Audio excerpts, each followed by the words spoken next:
Bienvenue sur Oli et Thanato, le podcast inspirant qui parle de la mort et des deuils pour les vivants. Mais en réalité, ça veut dire quoi ? Dans mon approche, tout changement est considéré comme un deuil.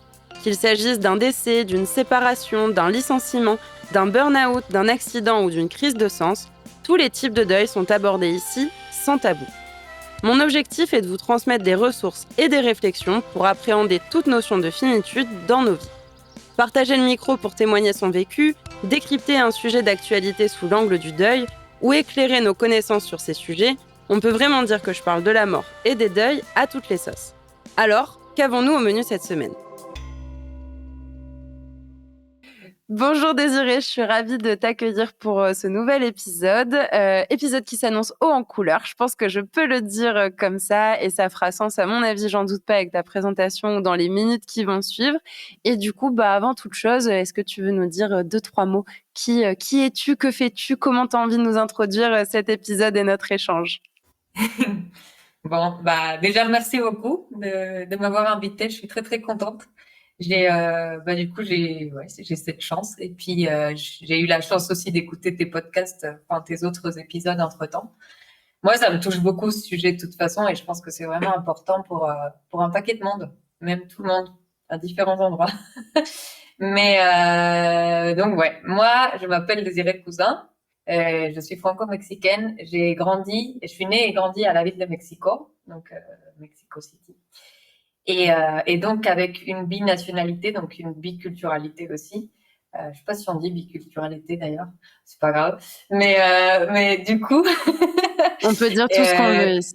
oui voilà, c'est ça. Moi j'invente des mots parfois, donc ça peut arriver. Mais oui, donc en fait de papa français, de maman mexicaine, et du coup j'ai grandi au Mexique dans une école française, ce qui m'a aussi permis d'apprendre le français. Voilà.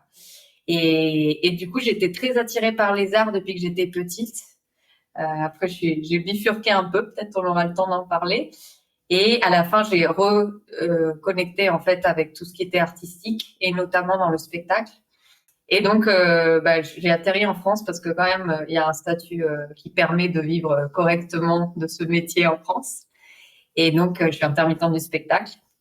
Et il y a quelques années maintenant, j'ai commencé à produire, à créer un spectacle qui s'appelle Alegra, la mort joyeuse, et qui parle notamment de la tradition de la fête des morts au Mexique, mais pas que, parce que c'est pas un spectacle qui parle littéralement de ce qu'on fait, mais c'est plus de l'essence même de cette tradition et donc d'une vision de la mort qui est peut-être très différente qu'en France, même si je sens que c'est en train de s'ouvrir beaucoup ici et c'est impressionnant la quantité de fêtes de Dia de Muertos qu'il y a en France cette année. Et c'est vraiment surprenant. Donc, voilà, plus ou moins.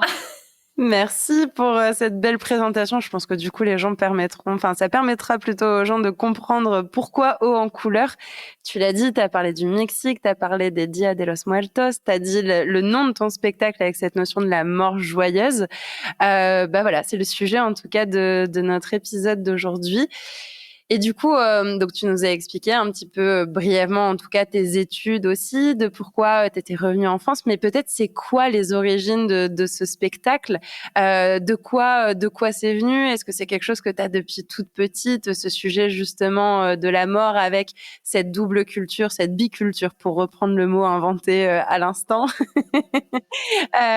Est-ce que justement c'est quelque chose qui était ancré depuis des années, ou est-ce que c'est peut-être un process qui s'est fait de manière plus sur le long terme ? Comment est venue la création en fait et les origines de ce spectacle ? En fait, je pense qu'il y a plusieurs choses. Moi, la mort, c'est un sujet que j'ai connu très tôt. Parce que moi, j'ai perdu mon père quand j'avais 7 ans. Donc, j'étais en CP, hein, j'étais toute petite.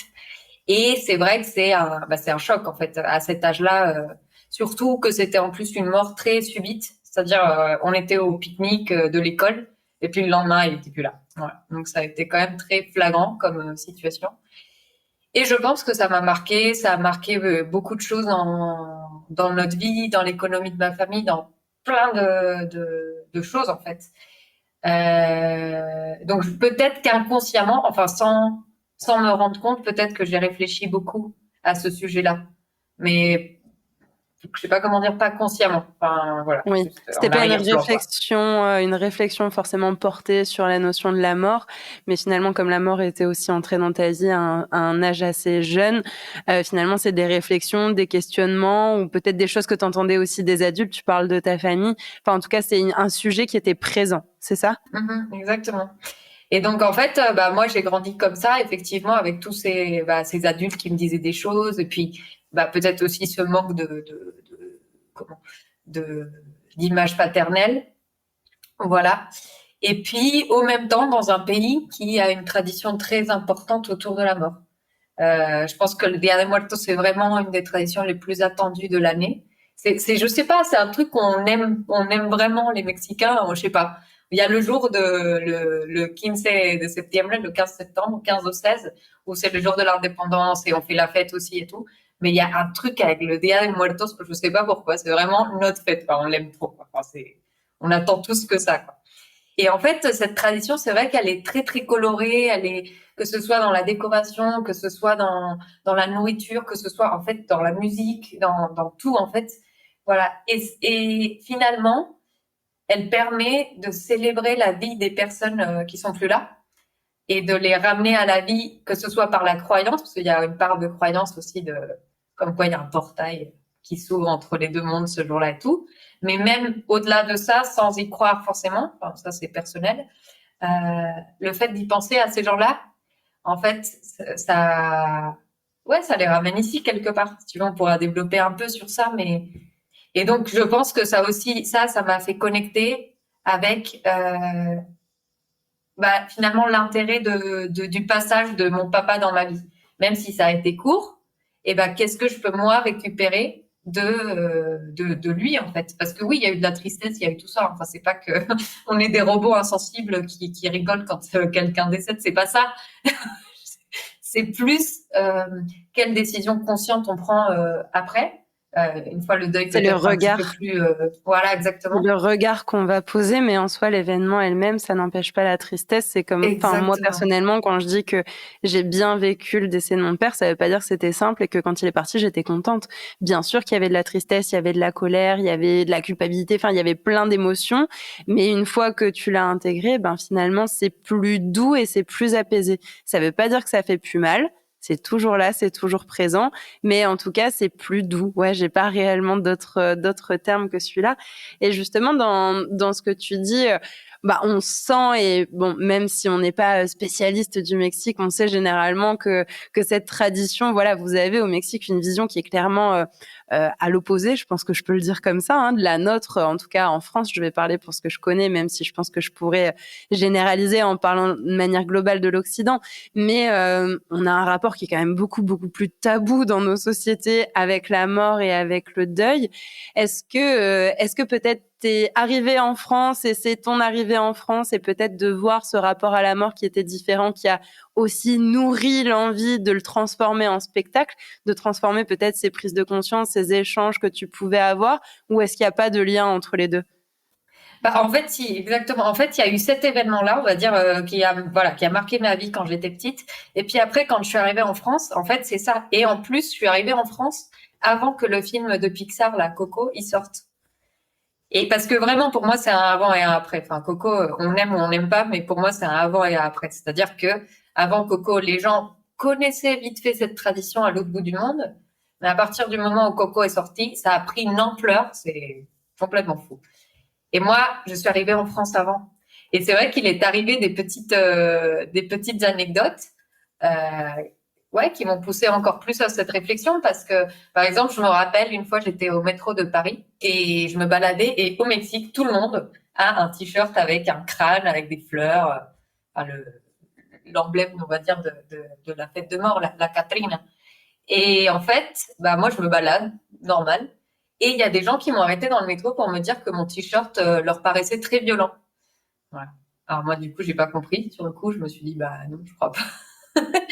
Mais du coup, ça c'était la première expérience. Et j'aime bien raconter ça parce que je me dis que des fois, l'inspiration, elle peut venir de nulle part, genre même de ça, en fait.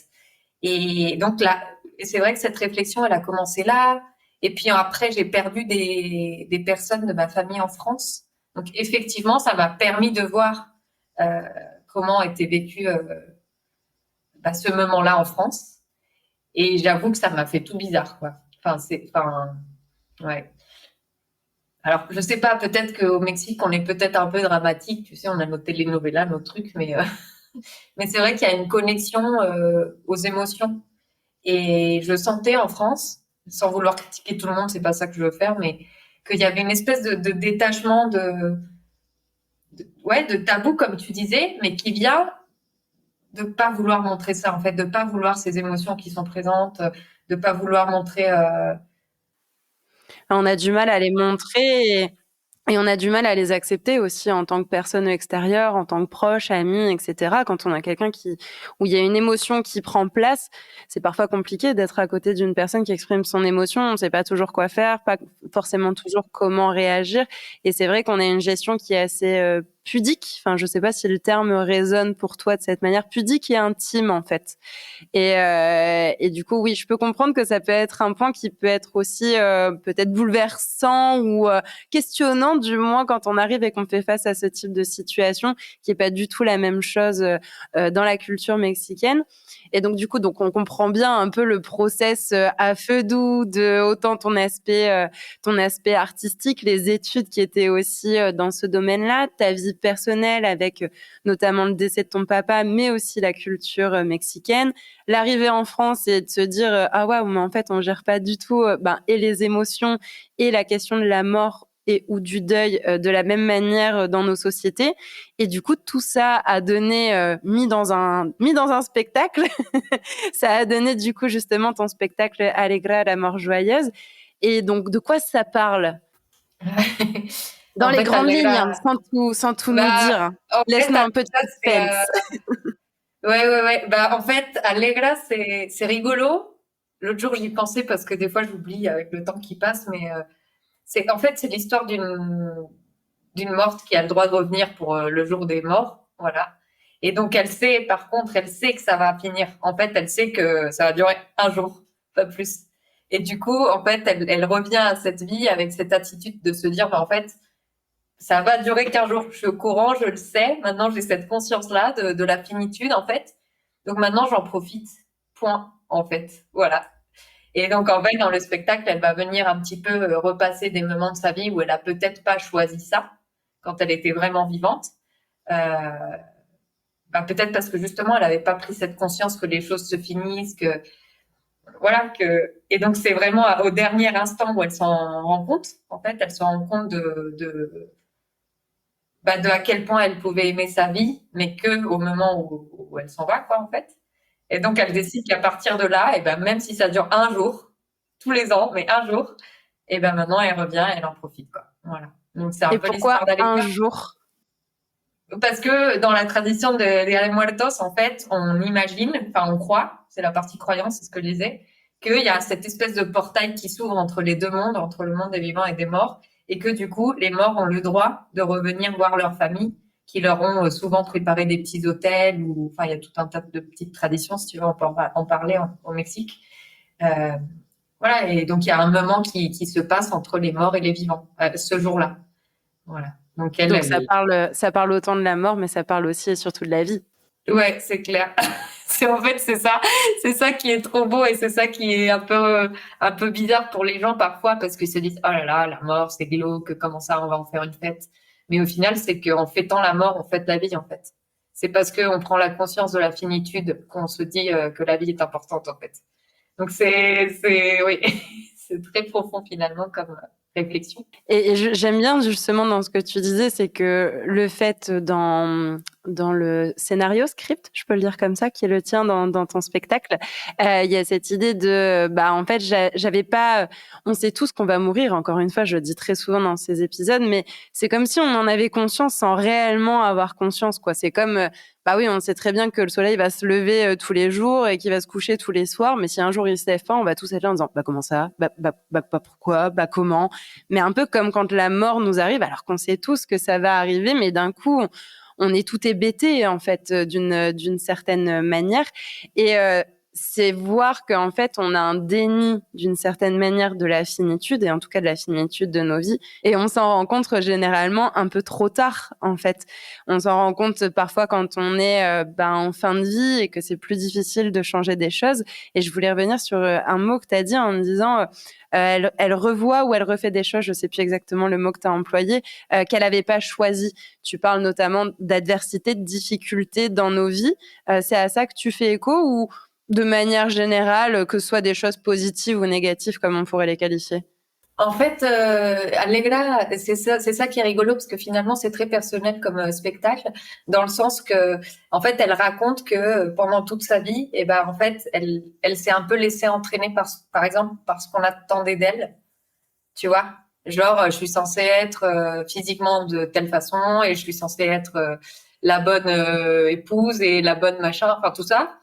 Et donc, voilà, elle se rend compte trop tard qu'en fait, en voulant faire plaisir un peu à tout le monde, en fait, elle s'est complètement oubliée. Voilà. Et c'est vrai que moi, vis-à-vis de moi, de mon expérience, je sais qu'il y a des moments, ces pressions sociales ont été très présentes. Et finalement, comment s'affranchir de tout ça pour pouvoir faire son propre chemin et kiffer, j'ai envie de dire. Enfin, tu vois, ce qui n'est pas toujours évident. Hein. Je valide le kiff dans la vie, quoi. Non, mais. Et encore une fois, c'est ce que j'aime dans ces épisodes, c'est que la plupart du temps, quand je dis que j'ai un podcast sur la mort et les deuils, les gens me regardent en me disant, elle doit être un peu glauque, cette dame. Mais finalement, la plupart du temps, on parle aussi de la vie. Enfin, aussi. On parle pas tout le temps que de ça. Bien sûr, il y a des histoires qui sont plus difficiles, des épisodes qui sont plus difficiles ou plus inconfortables, qui viennent plus nous chercher dans notre part émotionnelle. Mais en soi, on parle de la vie, quoi. Enfin, clairement, ça reste une vérité, et c'est ce que je ressens dans les messages que toi, tu as envie de véhiculer. C'est en fait l'importance de cette vie, l'importance des différents moments, l'importance d'être soi-même aussi, finalement, de pas s'oublier derrière des masques, derrière des codes, derrière des attentes d'autres personnes, et finalement, en parlant de cette mort et de cette vie, de pouvoir potentiellement changer la vision de la mort, ou en tout cas véhiculer cette vision de la mort que vous pouvez avoir au Mexique. Est-ce que ces messages-là résonnent positivement en toi avec le spectacle, et est-ce qu'il y en a d'autres peut-être que tu as envie de nous partager? Bah, en fait, tu vois, moi, je sais que quand j'étais en train de faire des recherches un peu sur plein de choses autour de la mort pour Allegra, je me suis par exemple informée des choses que les gens n'avaient pas suffisamment dites. Enfin, en fait, il y avait des gens, ils allaient dans des maisons de retraite, par exemple, et ils allaient voir des gens qui étaient vraiment en fin de vie et qui leur disaient, bon, bah, si vous aviez pu faire différemment, comment dire, vous aviez pu. Bon, c'est pas grave, des fois, mon français n'est pas parfait.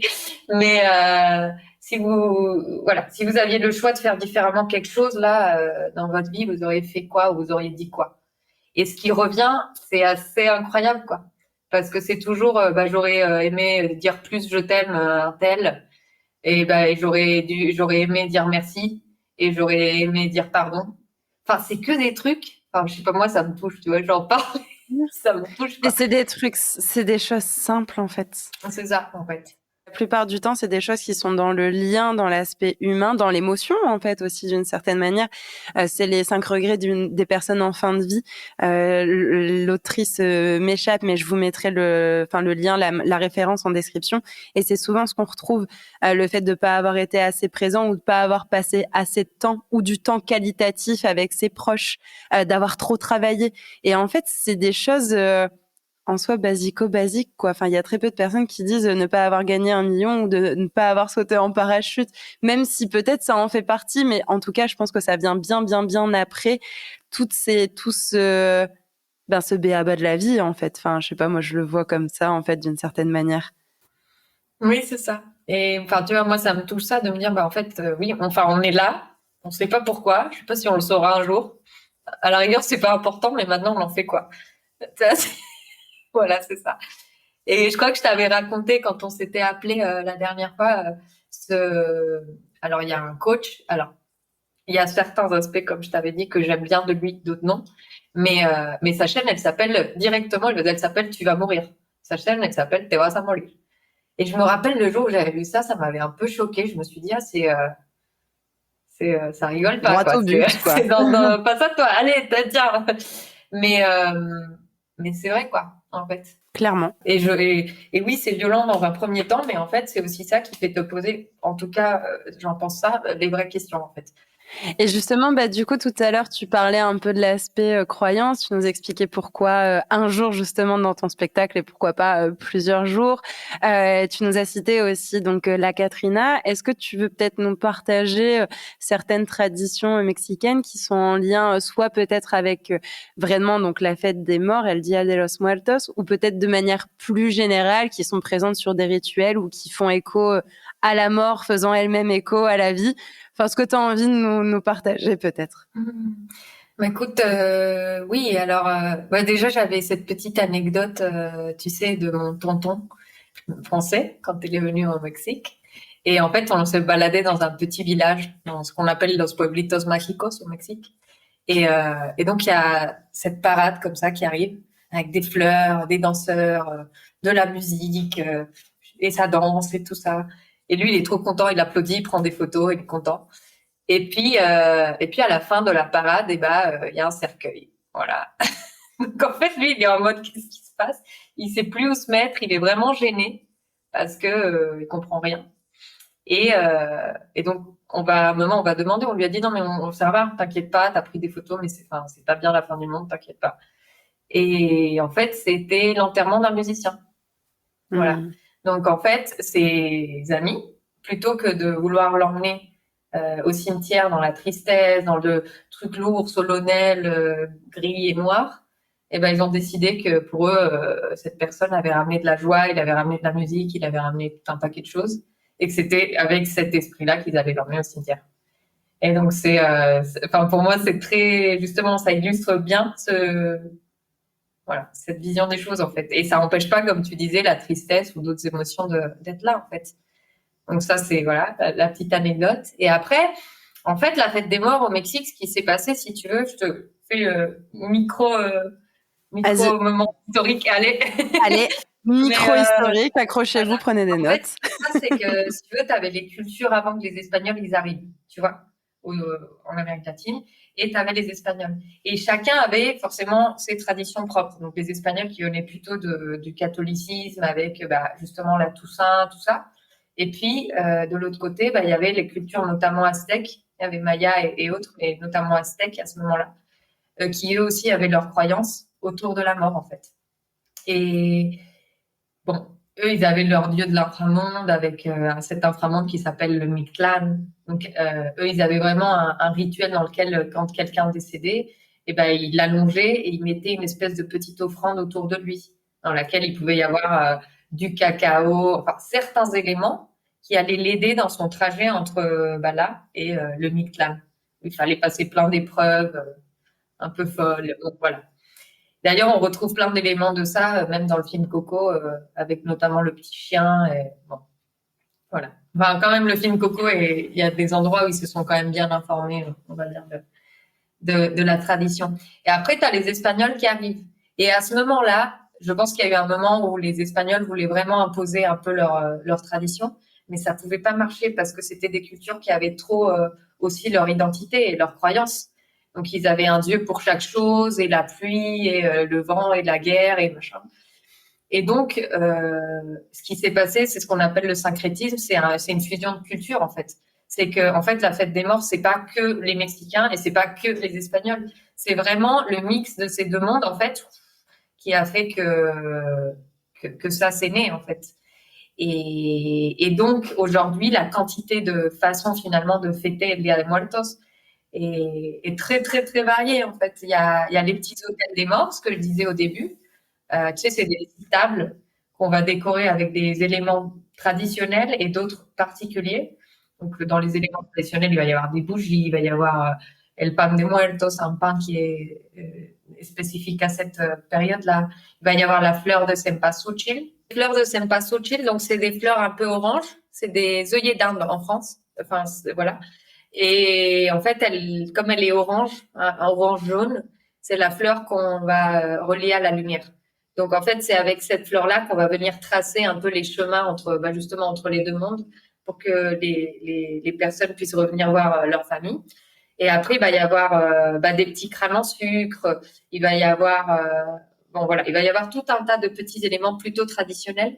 Et après, on va mettre des éléments qui sont spécifiques aux personnes à qui on dédie les hôtels. Donc, par exemple, si ça peut être autant un parent, par exemple mon papa, ou ça peut être carrément un animal de compagnie.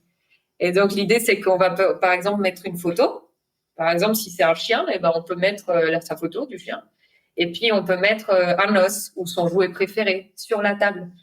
Et si c'est un humain, on va aussi mettre son plat préféré, ou peut-être une guitare s'il était musicien, ou peut-être un ballon de foot s'il aimait bien jouer au foot.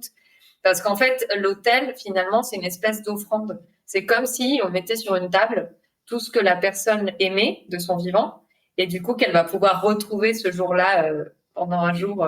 Voilà. Donc ça, c'est vraiment la tradition que tout le monde pratique. Enfin, j'exagère un peu en disant tout le monde, mais quand même, au Mexique, chez soi. Donc les familles se réunissent et même en faisant ces petits rituels, si on peut les appeler comme ça, en fait, les souvenirs reviennent. Parce qu'on se dit, ah, tu te rappelles quand on jouait au foot avec papa, il aimait trop ça, c'était sympa et tout. Donc en fait, on revit un peu ces moments-là à travers le souvenir. Et du coup, finalement, c'est ce qu'on disait au début, on se rappelle de ces personnes, mais à partir de ce qu'elles nous ont laissé. Voilà, à partir des belles choses qui nous ont laissé. Donc ça, c'est un peu dans chaque maison au Mexique. Après, il y a des gens qui vont aller ils vont passer la nuit au cimetière. Les cimetières, ils vont être fleuris, mais de partout, mais vraiment beaucoup, beaucoup. Et ils vont mettre des bougies, il va y avoir des mariachis qui se baladent. Et il y a des gens, ils vont vraiment manger. Et ça vient aussi un peu d'Espagne, un peu du Mexique, parce que en fait, ce qui s'est passé, c'est qu'avec la peste, les Espagnols, enfin pas les Espagnols, mais en Europe, les cimetières avaient été repoussés loin des villes. Et donc en fait, quand les gens ils allaient visiter leur mort, et ben quelque part ils préparaient un petit pique-nique en fait pour aller parce que c'était long en fait, fallait y aller et après fallait revenir. Donc en fait, il y avait ce truc de manger là-bas. Et ça, en se mélangeant aux cultures d'Amérique latine, ça a donné que maintenant, les gens, ils mangent sur leur tombe avec leur personne décédée dans le cimetière pour passer un instant mort et vivant. Voilà. Donc ça, c'est encore une façon de célébrer. Et puis, il y en a des plus récentes. Tu vois, par exemple, il y a James Bond. Donc, alors oui, lui, on ne sait pas ce qu'il vient faire dans cette histoire, mais si. En fait, ils sont venus faire un film de James Bond à Mexico. Donc, je crois que c'est Spectre. C'est la première scène du film Spectre. Et en fait, ils voulaient faire une course-poursuite dans une parade voilà, de la fête des morts. Donc, ils ont créé une fausse parade de Dia de Muertos dans la ville de Mexico, avec des grands chars, enfin la totale, parce que c'est James Bond. Et à partir de là, le gouvernement il s'est dit ah quelle bonne idée. Et donc ils ont développé la parade des Dia de Muertos de la ville de Mexico. Et aujourd'hui cette parade elle fait venir plus d'1 million de personnes parce que voilà c'est grandiose, ça fait la fête, c'est coloré comme tu disais, voilà. Donc tu vois il y a plein de façons finalement où c'est fêté. Et selon les régions aussi il va y avoir des différences de tradition, de façon de célébrer, voilà. Et dans tout ça, il y a ce personnage qui s'appelle la Catherine. C'est ça que tu voulais aussi que je te raconte, non? Ouais, vas-y. Moi, j'adore. Il y a plein d'histoires. J'ai plein de questions. J'ai noté mes petites questions en même temps qui me viennent. Avec plaisir. La Catrina, en fait, c'est un personnage qui est aujourd'hui, pareil, il est ultra. Est-ce que j'arrive jamais à trouver l'équivalent de ce mot en français? Parce qu'en espagnol, c'est entrañable. Tu sais, c'est des choses que t'aimes comme ça profondément, que je sais pas, qui sont dans ta peau, quoi. Je sais pas comment dire. Et la Genre comme un Catrina, pour les doudou. Mexicains. Alors, comme un doudou, mais ouais, la Catrina, c'est un truc que, je sais pas, un personnage qu'on aime beaucoup. Je sais pas s'il y a un personnage comme ça en France que vous aimez beaucoup, auquel vous tenez. Alors là, tout de suite, j'ai rien qui me vient, mais je suis peut-être pas la plus patriote et la plus calée sur ces points-là. Donc, auditeur, auditrice, excusez-moi. Non, mais c'est pas grave, Mais c'est juste, il doit c'était pour certainement y en essayer avoir. de. Mais en tout cas, c'est une figure réconfortante, en fait. Exactement. Et en fait, la Catrina, elle est née parce que quand donc les Espagnols étaient arrivés en Amérique latine, si tu veux, il y a eu un moment quand le métissage, on dit métissage, non? Ouais. Le métissage a commencé. Voilà, il y a eu des criollos, des mestizos. Donc les criollos, c'était les fils d'Espagnols mais nés en Amérique latine. Et après, les mestizos, c'était quand il y avait du métissage, donc il y avait quelqu'un qui venait d'un continent et puis de l'autre. Et dans tout ça, il y a eu beaucoup de Mexicains qui ont commencé à renier leur culture parce que ils ont connu l'Europe, la façon de s'habiller des Européens, enfin tout ça, et ils ont considéré que c'était mieux. Voilà, c'était mieux de s'habiller comme un Espagnol, c'était mieux de faire tout comme un Espagnol. Bon voilà. Et donc, il y a cet artiste qui s'appelle José Guadalupe Posada, qui un jour fait une petite œuvre, voilà, qui s'appelle littéralement la traduction, c'est la calavera garbancera, c'est le squelette à pois chiches. D'accord. Mais c'est parce qu'en fait, après James Bond, qu'est-ce que les pois chiches viennent faire là-dedans? voilà, exactement. Tu vois, que des trucs bizarres, ces Mexicains. Non mais, en fait, le personnage de la Catrina, donc c'est un squelette avec un grand chapeau, des plumes, des fleurs. Il est très extravagant, il aime bien se montrer, tout ça. Et les pois chiches, ça vient du fait que ces Mexicains qui avaient renié un peu ses origines, eh ben, ils ont arrêté de faire pousser la base de l'alimentation mexicaine, qui était plutôt le maïs, pour planter des pois chiches. D'accord. Donc, en fait, José Guadalupe Posada, quand il sort ce dessin, c'est un peu pour critiquer donc ces gens-là, en leur disant, mais en fait, si vous voulez, vous pouvez vous habiller avec des plumes, des fleurs, n'importe. En fait, vous pouvez vous décorer comme vous voulez. Ça n'empêche pas que en dessous de tout ça, il reste quand même des hommes, en fait. Donc, c'est toujours encore donc, il y avait une part de politique, de critique politique, mais aussi encore une fois, la finitude, en fait, de se dire, mais en fait, oui, tu peux prétendre, tu peux faire ce que tu veux, mais en dessous, on est tous égaux parce qu'en dessous, il y a quand même des os. Voilà. Donc, ça, c'est José Guadalupe Posada. Et plus tard, il y a un autre monsieur qui s'appelle Diego Rivera. Peut-être tu connais? Oui. Non. Non, c'est le mari de Frida Kahlo. Donc, elle, tu la connais. Ok. Voilà. Oui. Pour une fois que c'est la fille qui est connue. Non, ouais. Le mec de, tu vois? C'est ça. Donc oui, c'est le mari de Frida Kahlo. Donc, lui, il était muraliste. Et il faisait des grandes peintures. Et il était très, très, très engagé politiquement. Même, il a préféré qu'on détruise un mur de lui dans le Rockefeller Center à New York. Plutôt que de changer quelque chose qu'on lui avait demandé. Enfin, en fait, il avait fait le portrait de Lénine dessus. Et Monsieur Rockefeller n'avait pas trop apprécié. Il lui a dit, bah, soit tu changes ça, soit je détruis ton mur. Et lui, il a décidé qu'il préférait ça. Donc, c'était quelqu'un quand même de très, très engagé. Et souvent, dans ses peintures, il dessinait la société mexicaine, en fait. Donc, avec tous les gens qui formaient cette société. Et dans un des tableaux, eh ben, il va peindre, encore une fois, la Catrina. Donc, le personnage du squelette avec le chapeau, la robe, tout ça. Et à partir de là, petit à petit, en fait, la Catrina, elle a intégré la culture mexicaine et surtout, bah, forcément, le jour des morts. Et aujourd'hui, voilà, la quantité de Catrinas différentes qu'il existe est impressionnante. Et c'est ça qui est chouette parce que la Catrina, c'est comme si on avait une base. C'est souvent, enfin, c'est même toujours un squelette avec des décorations, des fleurs, tout ça, mais avec une liberté créative sur le personnage qui est quand même exceptionnelle. C'est-à-dire qu'il y a quelqu'un, il a envie de faire une Catrina toute avec que du bleu, et ben elle peut faire une Catrina toute bleue.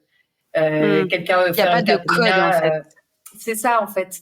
Il y a certaines choses qui reviennent. Il y a certains éléments qui reviennent. Par exemple, bah, je disais les fleurs, le chapeau, le squelette et tout. Mais dans le squelette, l'interprétation est libre. Dans les fleurs, dans les décorations, l'interprétation est libre. Et moi, chaque année, je suis quand même super surprise de voir la quantité de versions de ce personnage qui existe et qui, c'est comme si c'était inépuisable. Et pourtant, c'est toujours la même chose. C'est un crâne, c'est un squelette avec des fleurs et des couleurs. En gros, c'est ça. Mais les gens, en fait, ça nous amuse, quoi, de jouer un peu avec la mort, tu vois. C'est un peu particulier, je sais, mais... Non, mais en tout cas, d'y mettre des couleurs, d'y mettre une autre perspective, un autre regard, un aspect peut-être plus artistique. Et du coup, ben, merci pour toutes ces infos. Je trouve ça hyper intéressant aussi d'avoir le petit point un peu historique qui permet d'expliquer que En fait, toutes ces traditions, elles viennent aussi d'un mélange de ce qui a été pioché d'un côté et puis de l'autre. Je savais pas, tu vois, par exemple, alors je savais que les Mexicains, souvent, à cette journée spécifique, allaient au cimetière, manger notamment le plat préféré du défunt pour rendre hommage. Mais par contre, je savais pas du tout que ça venait initialement de l'Espagne et de ce que tu nous as raconté. Et du coup, j'avais une question auquel tu auras peut-être pas la réponse, mais qui me vient en même temps, c'est que la Toussaint, chez nous, comme t'en parlais, c'est plutôt nos traditions en Europe et en Occident. Ça tombe le 1er novembre et la fête des morts, El Dia de los Muertos, tombe le 2 novembre. Est-ce qu'il y a une signification particulière Est-ce qu'on s'est dit, bah, du coup, on met les deux côte à côte, comme ça, on vient satisfaire un peu tout le monde et puis justement les différences de chacun. Est-ce que ça a aucun lien et c'est le fruit du hasard? Est-ce que le jour des morts était là avant la Toussaint? Je sais pas si c'est une Ah, question il y auquel a tu as une la réponse. explication. Il y en a Ah, une. En alors fait, dis-nous tout. les fêtes qui étaient dédiées à Mictlantecutli, donc le dieu de l'inframonde côté aztèque là-bas, on va dire, ça se passait plutôt fin août en fait. Et ça avait, enfin, le rapport c'était par rapport à la fin des cultures. En fait, eux, ils fêtaient donc la mort. En fait, si tu veux, dans la vision de la vie des Aztèques, la vie et la mort, en fait, c'était un tout. C'était un cycle. C'est circulaire. C'était pas un truc et puis l'autre. C'était vraiment voilà, une unité. Ouais, c'est à Et l'opposé de nous, où justement, nous, la mort est considérée comme la fin de la vie et non pas un passage de la vie. C'est vraiment deux choses qui s'opposent, alors que chez vous, c'est plus cette notion circulaire. C'est les deux faces d'une seule et même pièce, en fait. L'une est nécessaire à l'autre. exactement. Et en fait, du coup, il y avait ces fêtes qui fêtaient la fin de culture parce qu'en fait, c'était un peu comme la mort de l'année. Donc, c'était le moment où les terres allaient se reposer, qui commence à faire plus nuit, voilà, tout ça. Et après, l'année d'après, bah, il y a la vie qui reprend cours, donc au printemps. Voilà. Donc ça tombait plutôt là. Mais c'est encore pareil. En fait, c'est quand les Espagnols sont arrivés.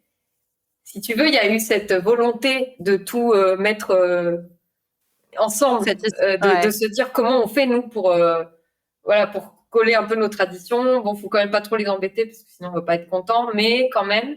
Et donc en fait, ils ont réussi à remettre un petit peu toutes les traditions À autour de la fête satisfaire de le la plus grand Toussaint en nombre, fait. en fait. Exactement. Mais en fait, oui, à la base, les fêtes aztèques, c'était plutôt fin août. D'accord. Voilà. C'est avec l'arrivée des Espagnols que ça a bougé. Ok. Oui, donc en fait, c'est un peu ce métissage et ce côté multiculturel qui a fait aussi bouger les lignes et qui a été à l'initiative de ça. C'est hyper intéressant. Et du coup, ce que je trouvais... Tu voulais rajouter quelque chose? Ouais, en fait, non, mais Vas-y. c'est que ça vient de me venir à l'esprit. Je suis désolée, je me rappelle de Non, non, trucs en vas-y, même vas-y. temps, c'est pour ça. Mais tu vois, il y a une autre petite tradition qu'on a le Dia de Muertos, c'est on s'offre les uns les autres des petits poèmes dans lesquels on décrit comment on va mourir. C'est un peu bizarre quand même. Ok. Dans lesquels on Si tu veux, décrit donc sa propre mort, non, l'autre. Genre, moi, je la te mort dis, de ah l'autre. bah Charlène. En fait, souvent, on parle de la flaca, donc la femme fine, la femme maigre, donc en décrivant D'accord. la mort, en fait, tu veux, qui va venir trouver quelqu'un dans une situation. Et donc, en Ok. fait, moi, je peux te faire un poème à toi en te décrivant comment cet après-midi, tu vas trouver la flaca, tu vois. Ok. Et si tu veux, c'est très particulier parce qu'il y a plein de gens, ils se disent, mais comment ça, vous vous souhaitez la mort, c'est horrible et tout. C'est pas ça. En fait, il y a une espèce de légèreté sur le sujet. Et ça en revient toujours à ce qu'on disait depuis tout à l'heure. C'est comme on sait que c'est une unité, comme on sait qu'on va y aller quand même, comme on sait, et ben en fait, on le rend pas trop sérieux, quoi. On le prend plutôt de façon légère, tu vois. Ouais, ouais, je vois. Et du coup, c'est quoi l'objectif réel? Est-ce qu'il y a un objectif recherché à ces poèmes, au-delà de l'aspect légèreté, et peut-être d'y mettre, ouais, voilà, de la légèreté, une autre perspective, quelque chose de peut-être de plus rond, de plus doux, de plus apaisé? Est-ce qu'il y a un autre objectif que celui-là? Écoute, moi, j'en connais pas. Alors peut-être que je dis des bêtises et il y aura quelqu'un qui va nous corriger, mais je crois que c'est vraiment un truc genre poisson d'avril, quoi. Ok, Tu vois, genre tu mets un poisson sur le dos de quelqu'un, et ben là, c'est un peu s'offrir des poèmes dans lesquels on décrit dans quelle potentielle situation on le pourrait poisson trouver d'avril la mexicain. flaca, quoi. Mais oui, mais tu vois, c'est un peu bizarre parce que pour des gens, ça peut sembler bizarre de se dire oui, mais du coup, ça vous fait rire de d'écrire un poème à l'autre en lui décrivant sa mort. Mais c'est pas ça. En fait, c'est Ouais. pour rigoler, quoi. Nous, on aurait peut-être cette pensée de se dire, mais on va s'attirer le mauvais œil, quoi. Enfin, si tu me dis comment la mort vient me trouver, il suffit que tu me dises ça dans un accident où je me casse la figure dans les escaliers, bah, j'ai plus envie de monter les escaliers, quoi. Je vis au rez-de-chaussée. Enfin, on va être vite embêté. Mais enfin, on le dit là en rigolant, mais c'est le genre de réflexion, d'échange, hein, que les gens peuvent avoir, ou même de réflexion personnelle intime que les gens peuvent avoir parce que ben ça vient pour nous apporter cette notion de mauvais œil. En fait, on a beaucoup plus cette vision chez nous, et c'est pour ça qu'on n'en parle pas peu, même si on en parle plus, comme tu disais au début de notre échange. Mais c'est pour ça que c'est tabou, quoi. Et ce que je voulais relever et que je trouvais aussi intéressant, c'est que il y a à la fois l'aspect intime et l'aspect collectif. Quand tu disais justement qu'avec ces hôtels, donc il y a le côté général, avec les repères traditionnels qui sont là au Mexique, qui sont là dans la culture, et le côté ben tel défunt, qu'est-ce qu'il représentait pour moi ou qu'est-ce qu'il aimait, comment je peux lui rendre hommage. Donc c'est un côté très intime qui va se passer ben plutôt dans les maisons, plutôt familialement, l'évocation des souvenirs, etc. Et il y a un aspect aussi plus collectif de, tu parlais par exemple de la parade à Mexico, mais ou en tout cas cette notion de fête, de chant, de danse par exemple, comme tu le citais avec l'exemple. Et du coup, enfin, je trouve ça beau d'avoir cet intime qui se mêle au collectif. Et c'est parfois, je pense aussi peut-être dans nos sociétés occidentales, la difficulté qu'on a, c'est que on reste beaucoup nous dans l'intime quand intime il y a, et on le sort pas à l'extérieur. On parle très peu de la mort et des deuils dans nos sociétés, ou quand on en parle, on parle de la mort de manière générale, parce qu'on en entend tous les jours au JT, on en voit dans les jeux vidéo, on en voit dans plein de films, mais c'est une autre façon de parler de la mort. Là, ça nous dérange pas trop parce que c'est pour du faux, ou ça nous concerne pas, ou c'est loin. Mais du moment où il s'agit de parler de notre propre mort, voilà, là, on a quand même beaucoup plus de difficultés. Et tu parlais aussi des fleurs. J'aimerais bien que tu nous partages la petite anecdote que tu as eue avec les fleurs de ta jupe, justement, pour la création du spectacle, en parlant de fleurs. Parce que je trouvais ça beau aussi, justement, la symbolique qu'il y a derrière. Oui. Alors, comme je te dis, en fait, moi, j'ai travaillé dans d'autres compagnies et c'était très bien et j'ai beaucoup appris de choses, mais il y avait un endroit de moi où je me sentais pas très utile. Voilà, je vais le dire comme ça. Et donc, du coup, j'ai commencé à réfléchir à ce spectacle, mais tout en travaillant à côté sur d'autres compagnies, en fait, parce que faut vivre et tout ça. Et donc, quand j'ai commencé vraiment à me poser des questions sur le costume et tout ça, et j'avais pas forcément un budget pour créer un spectacle. Ça, c'est quand même vachement bien en France parce que comparé aux artistes au Mexique, je disais au début qu'il y a quand même un accès aux choses très différent. Mais moi, j'ai toujours d'ailleurs pas l'habitude de ça. Et donc, j'étais un petit peu à faire les choses, voilà, avec les moyens du bord, comme je pouvais, quoi. Et un jour, j'ai décidé que je voulais mettre des fleurs effectivement sur ma robe parce que ça me semblait un peu une évidence. Et sauf que je pouvais pas mettre des vraies fleurs parce que c'est un spectacle qui doit être rejoué. Donc si je mets des vraies fleurs, il faut les changer tout le temps et c'est ingérable. Donc je me suis dit j'ai besoin de fleurs en plastique. Et sauf que du coup je suis allée voir dans les magasins là qu'on connaît tous où il y a des fleurs en plastique et ça coûtait vite très cher. Ça coûtait genre 8-9 euros 4 fleurs. Moi j'avais besoin de 300. Enfin ça pouvait vite monter en chiffres. Donc, je vivais à l'époque avec une coloc qui m'a dit et si on allait au cimetière. Donc, sur le moment, c'est vrai que ça m'a gênée parce que je me suis dit, maintenant, on va pas les piller des tombes, c'est pas super comme situation.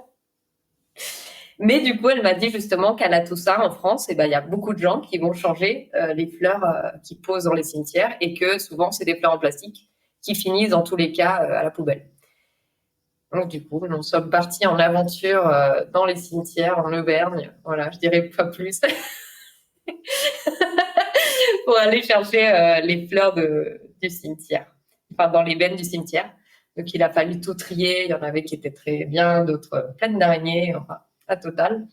Mais à la fin, quand ça y est, j'avais mes fleurs et que j'ai commencé à les coudre, je me suis rendu compte que c'était assez fou que ces fleurs qui avaient réellement servi sur des tombes à honorer des morts se retrouvent dans une deuxième vie, voilà, parce que récup, parce que recyclage, tout ça, à faire une deuxième vie dans un spectacle qui parle de ça, en fait. Alors voilà, il y a eu un côté assez poétique finalement et qui est avec du sens aussi pour moi en termes de récup et tout ça, euh, de faire les choses comme ça. C'est vrai que c'était... Carrément. À la fois redonner vie à un objet qui a servi pour rendre hommage à la vie d'un défunt et qui parle de ces sujets-là dans ton spectacle. Enfin voilà, je trouvais que l'anecdote était belle et poétique. Et du coup, bah, depuis tout à l'heure, on parle, tu l'as dit aussi, de cet engouement, je pense que je peux le dire comme ça, pour la fête des morts, le fait que c'est de plus en plus visible, c'est de plus en plus mis en lumière chaque année, début novembre, où certes, on parle de la Toussaint, mais on amène aussi cette dimension-là avec la dimension mexicaine. Je pense que comme tout dans la vie, il y a des excès et on manque parfois d'équilibre en tant qu'être humain. C'est aussi, on en parlait entre toi et moi, mais une fête qui est esthétiquement vendeuse et les mots sont volontairement choisis de cette manière-là. Et en fait, j'aimerais qu'on termine un peu sur cet échange-là. C'est l'aspect peut-être commercial de la fête des morts et surtout peut-être comment c'est vécu, notamment au Mexique. Je sais que tu as encore de la famille là-bas et peut-être qu'est-ce qu'ils en disent et quels sont peut-être les challenges, même l'aspect éthique autour de cette commercialisation. Bah, en fait, je pense que les Mexicains, ils sont quand même très contents de voir la tradition qui s'étend. Enfin, parce qu'on est comme ça, en fait. On aime bien savoir qu'il y a des Katrina en Chine. C'est rigolo. Bon, voilà. Mais moi, là où je ressens quelque chose d'un petit peu différent, c'est d'essayer d'aller, en fait, creuser le fond des choses, en fait. C'est parce qu'effectivement, c'est joli. C'est joli, un crâne avec des fleurs et une robe, c'est joli. Bon, voilà, c'est joli. Mais faut pas que ce soit fait complètement à la légère parce que c'est pas Halloween. Enfin, je veux dire, c'est pas juste des costumes. C'est toute une culture. C'est tout un voilà. C'est toute une culture d'un peuple qui s'est créé avec justement les Aztèques, les Espagnols et euh, et finalement il y a quelque chose de très philosophique aussi dedans. Enfin, c'est pas juste voilà, c'est joli. Donc moi, j'avoue que moi, par exemple, en ce moment, je vois qu'il y a de plus en plus de propositions en France et même en Europe. Et c'est très chouette, hein. Il y a énormément de festivals, il se passe plein de choses. Je pense que c'est plus très très compliqué d'aller trouver une fête à Grenoble, à Lille, à Paris, à Bordeaux, à partout. Euh, Nous, on en fait une là à Saintes où j'habite samedi. Voilà. Euh, Mais là où ça me dérange, c'est que je sais qu'il y a beaucoup de compagnies en ce moment, françaises notamment, qui sont en train de reprendre donc des visuels de cette tradition pour effectivement vendre des prestations, etc. Et là où je trouve ça dommage, c'est que ce soit fait juste en superficie. Parce que pour moi, la tradition, elle est d'une profondeur et elle est d'une sagesse aussi de vie, en fait, de prendre la vie depuis un autre angle, d'effectivement voir cette espèce d'unité qui est la vie et la mort, et pas que un truc et l'autre. Enfin, pour moi, c'est tellement profond que de juste le prendre en termes, effectivement, comme tu dis, d'esthétisme, je trouve ça dommage.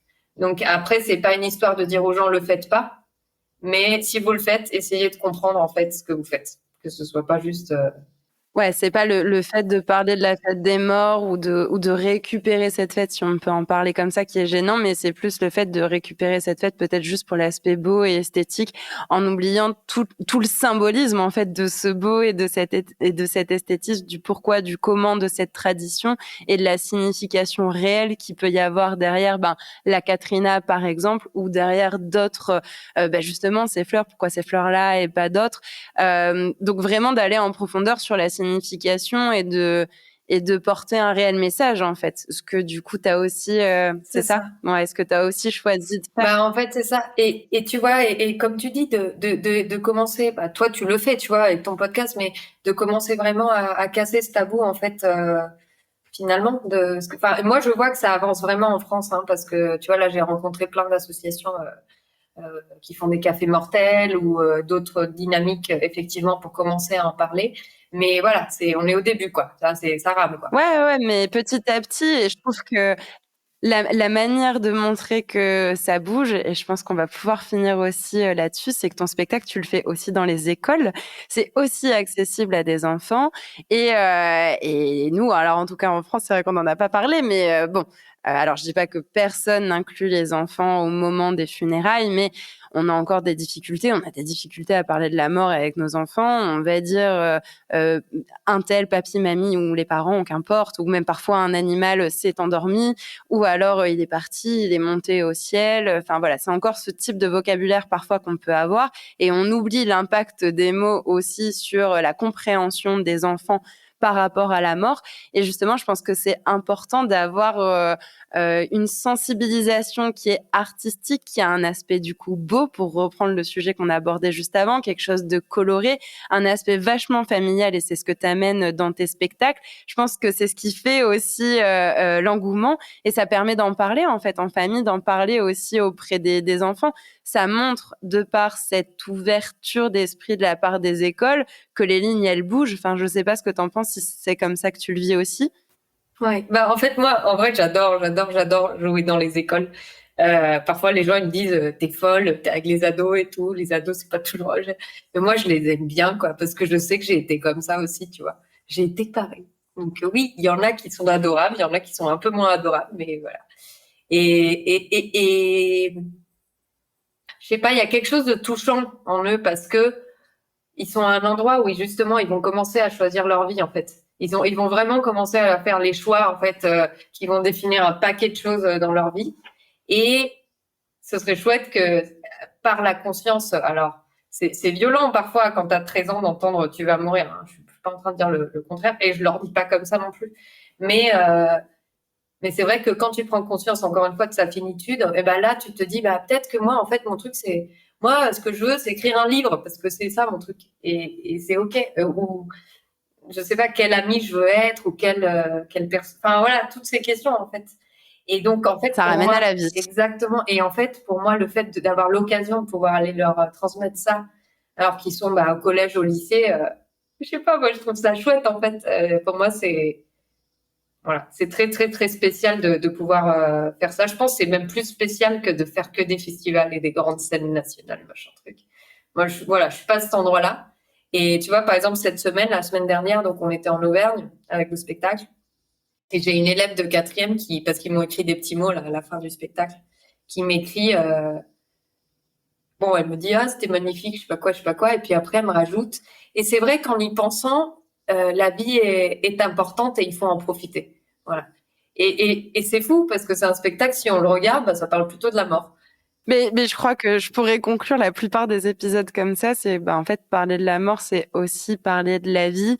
Là, je pense que je pourrais dire que la fête des morts et El Dia de los Muertos, tu l'as un peu dit, je crois, à un moment, mais ça reste aussi en partie une fête de la vie, et que c'est pas déprimant, loin de là. En tout cas, moi, ça sera mon petit mot de conclusion. Je le dis dès maintenant, mais bien sûr, on peut te retrouver sur les liens en description pour te retrouver sur Instagram, retrouver ton site aussi. Qui sait s'il y a des bookers et bookeuses ou des profs, enfin voilà, qu'importe qui vous êtes, si c'est une façon d'aborder en fait ces sujets qui sont tabous dans nos sociétés qui vous parlent, et ben je ne doute pas que Désirée sera là pour pouvoir répondre aussi à vos demandes, à vos questions. Donc bah écoute Désirée, je voulais encore te remercier, et puis est-ce que tu as envie peut-être de nous rajouter un petit mot de la fin, un petit mot de conclusion ou quelque chose qu'on n'aurait pas abordé? Non, bah déjà, moi aussi, de te remercier parce que, comme je l'ai dit au début, je pense que ce que tu es en train de faire, ça a beaucoup de valeur.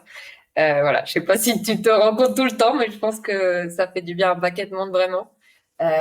Comme tu dis, on vit pas des deuils que par rapport à une mort physique. Il y a plein de deuils, donc c'est important de pouvoir voilà, en parler. Et voilà, et vivez et kiffez, hein, on est là pour ça. C'est ça mon mot de fin. J'adore. De toute façon, ça va se finir, donc c'est maintenant. C'est ça, conclure un épisode qui est censé parler de la mort par Vivez et qui fait. Bon, écoutez, je pense qu'il n'y a pas plus belle conclusion et plus beau pied de nez avec des guillemets, un grand sourire derrière. Je pense que vous entendrez nos sourires dans nos voix. Encore un énorme merci à toi, Désirée. Non, merci à toi. Merci. À très vite. Oui. En parlant de ces sujets, nous leur faisons une place dans nos sociétés et c'est ainsi que les tabous peuvent se lever. Je suis vraiment convaincue qu'il est possible de développer notre résilience face à la finitude et au deuil de nos vies. Si vous voulez soutenir mon travail, vous pouvez vous abonner et noter le podcast sur votre plateforme d'écoute. N'hésitez pas aussi à le partager autour de vous et sur vos réseaux. Merci pour votre soutien et sachez que vous pouvez même faire un don. Si vous traversez un deuil et que vous souhaitez être soutenu sur ce chemin, réservez votre séance découverte pour me poser toutes vos questions et connaître ma philosophie d'accompagnement. Mais d'ailleurs, que voulez-vous au menu dans les prochains épisodes ?